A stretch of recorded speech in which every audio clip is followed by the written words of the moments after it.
Hai, selamat berjumpa dengan Bunda Andriana. Apa kabar teman-teman? Luar biasa, aku diberkati Tuhan.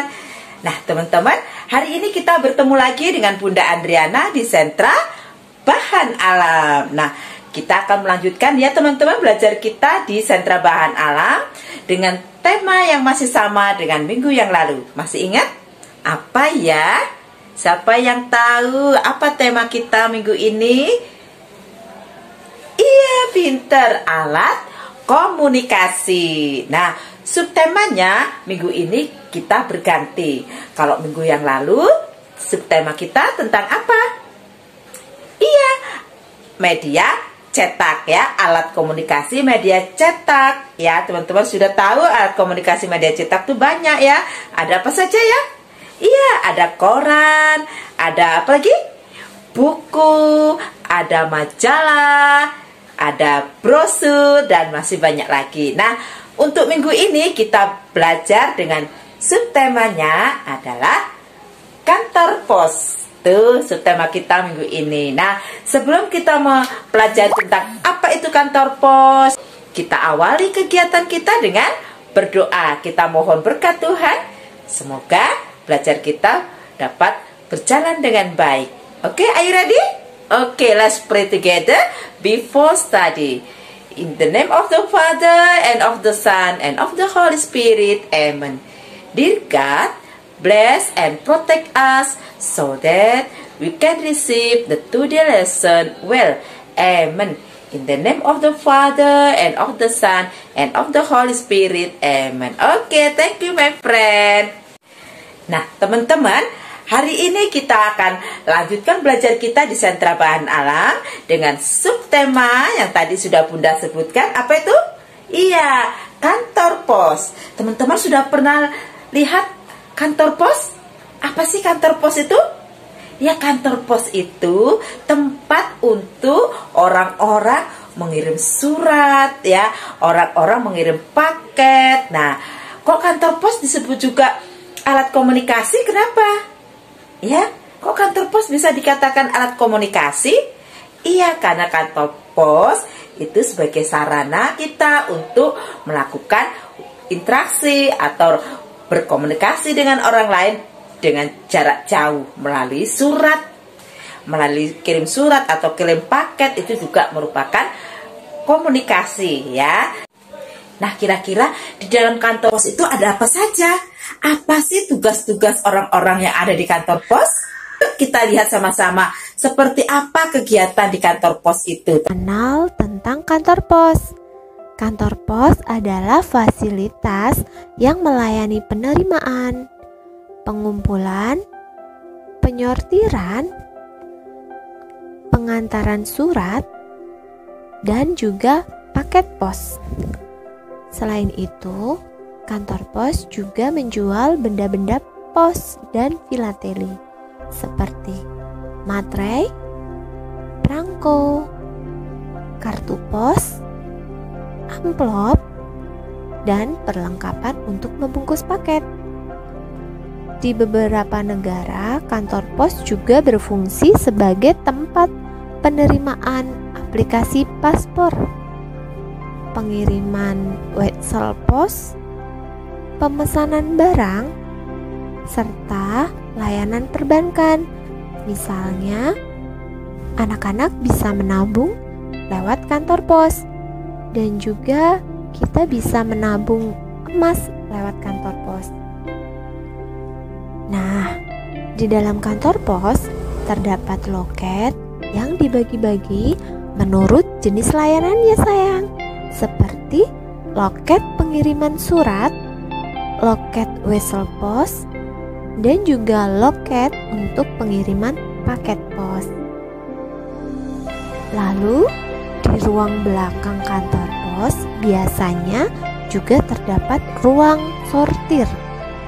Ruangan ini gunanya untuk memilih dan memilah surat sebelum disampaikan atau diantarkan kepada alamat yang dituju. Nah, dalam Dalam sistem layanan, kantor pos juga dibantu oleh bis surat dan juga pos keliling.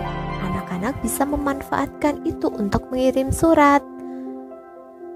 Nah, itu tadi teman-teman ya, kantor pos. Nah, teman-teman sudah paham? Sudah mengamati semua kegiatan di dalam kantor pos? Ya, ternyata kegiatan di dalam kantor pos banyak sekali ya. Selain mengirim surat, mereka juga mengirim paket. Banyak sekali tugas-tugasnya, banyak sekali barang-barang yang dikirim. Nah, kira-kira pekerjaan tukang pos itu berat apa enggak ya?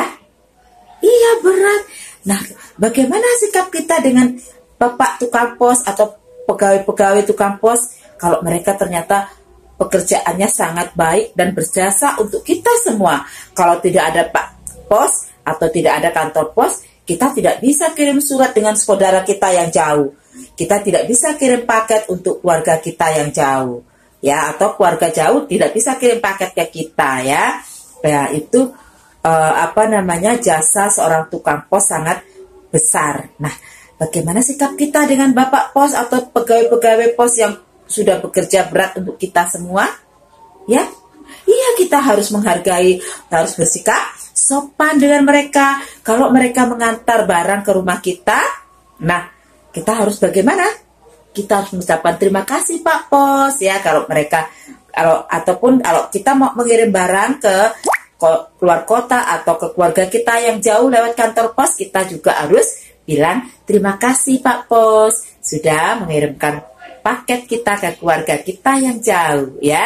Oke, bisa ya teman-teman untuk bersikap sopan santun, menghargai Bapak Pos yang sudah berjasa besar kepada kita, ya. Oke, karena teman-teman sudah melihat, sudah mengenal kantor pos. Nah, sudah mengenal barang-barang yang ada di kantor pos. Ada apa saja tadi ya barang-barangnya? Iya, ada surat, ada amplop, ada timbangan untuk menimbang, ya kan? Ada stempel, cap untuk mengecap, ya. Itu benda-benda yang ada di kantor pos. Nah, untuk tugas kita hari ini di Sentra Bahan Alam, Bunda mau kasih belajar ada 3. Yang pertama, kita menyanyi lagu judulnya Paman Pos. Nanti teman-teman dengarkan musiknya ya, dengarkan lagunya. Nanti setelah mendengarkan, teman-teman hafal, ingat-ingat. Setelah itu menyanyi, Mama yang videokan. Nanti, tugas yang kedua, kita lihat berikut ini apa saja tugas kita hari ini.